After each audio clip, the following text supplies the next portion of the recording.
Gary Livingston arrived in Spokane from Topeka, Kansas in 1993. In his 8 years as superintendent of Spokane Public Schools, he became known as a respected leader.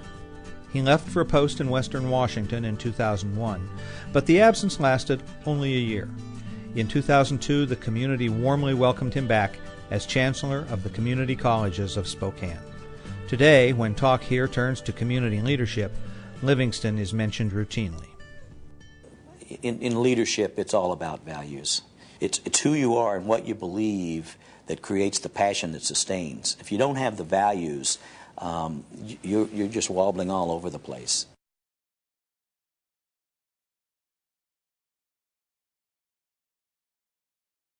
So often when people have a vision, they want to be there tomorrow. And if it's a large organization, that just doesn't work. You've got to think about the whole complex conversation about change, knowing that change has to be incremental. It has to be owned by the people who are making the change. And so that takes time. So the vision is one thing, but the commitment to doing that over time with measurable steps really is how you get there. Because it's so easy to walk out with a vision statement that excites everybody for a day or two. The proof is 3 years later, are you there? I would say tempered impatience.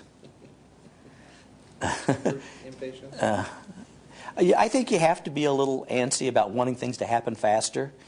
But if you are too impatient, it won't happen. And I think some errors in judgment that I made go back to wanting some things to happen quicker than the organization was ready to support them. And you mandate something, and it's not going to sustain. I wanted full-day kindergarten when I first moved here. And everybody understood the value, but it wasn't a priority at the time because of the budget cuts. And so I basically said, we're going to do it, and we did it, and within 3 years, the full-day kindergartens were gone.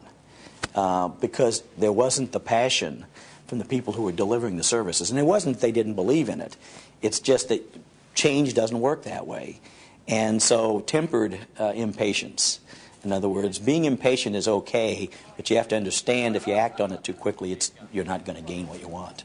I mean, people have to believe in what they do because they believe it, not because someone said it. And many of the mistakes that I made goes back to being impatient, I think. So you have to temper that and understand that it takes 2 or 3 years sometimes to change practices and strategies and people's understanding. I mean, people are very comfortable working hard at what they do, doing a very good job, and there has to be a reason for that change. And so they have to understand it, and that takes time.